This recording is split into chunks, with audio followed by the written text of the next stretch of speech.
In the past, we've seen bits and pieces of what 2K Marin has been doing with BioShock 2, but only recently did we get to go hands-on with parts of the actual single-player campaign. In the sequel to 2K Boston's acclaimed 2007 original, you play as a Big Daddy, which you can actually notice during gameplay if you get hit hard enough, which makes visible the rim of your viewing window. So while the gameplay is similar, it's got a few tweaks that make it feel different than what BioShock players might be used to. For one thing, you can simultaneously wield plasmid powers and weapons instead of having to swap between the two. This means you can be firing your rivet gun while blasting out electroshock bolts to take down enemies, which makes you feel a little more powerful. Like in the previous game, you'll find each of the weapons here have varying ammunition types. You'll also be able to combine plasmid powers and mixing elemental effects with your cyclone traps. The action is set 10 years after the events of the first game, so while you're still in Rapture, quite a bit has changed. There's a new ruler of the city this time around named Sophia Lamb, whose ideology contrasts with the city's founder, Andrew Ryan, in that she believes in the power of community and collective effort. You can see evidence of this type of thinking etched all over Rapture's walls, with a particular emphasis on butterfly imagery, indicating some type of rebirth, and an emphasis on some kind of religion. The Big Sisters, who we've heard about before, are soldiers for Lamb, meaning there's more than one.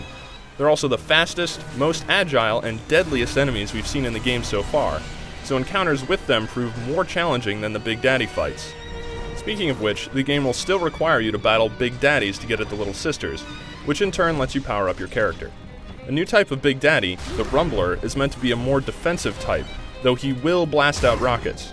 Smart use of the telekinesis plasmid can send these projectiles right back at him. There are plenty of other weapons too, a drill arm, a chain gun, and a crossbow that can pin splicers against walls. Those who played the first game may recall getting some help in battle by hacking security bots and turrets, and though that's in BioShock 2, the way you go about hacking has changed quite a bit. Instead of diving into a time-freezing minigame where you adjust pipes, this time you'll be doing something a little simpler.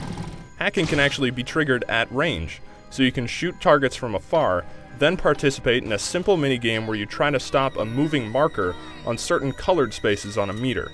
If you stop it in the blue sections, you can get a bonus that differs depending on what you're hacking. The methods of storytelling seem to be very similar, with the bulk of the dialogue being delivered through audio logs scattered around the world, and by keeping your eyes on what's written into the environment. The sections I played were familiar and fun, and seemed to be more action-heavy, particularly the sequences where you can defend Little Sisters as they extract valuable Adam from corpses.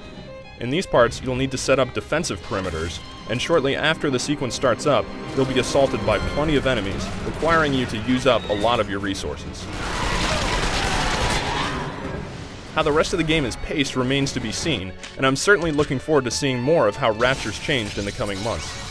BioShock 2 is currently scheduled to be released worldwide on February 9th, 2010, and for more information, you can check out all our preview coverage on IGN.com.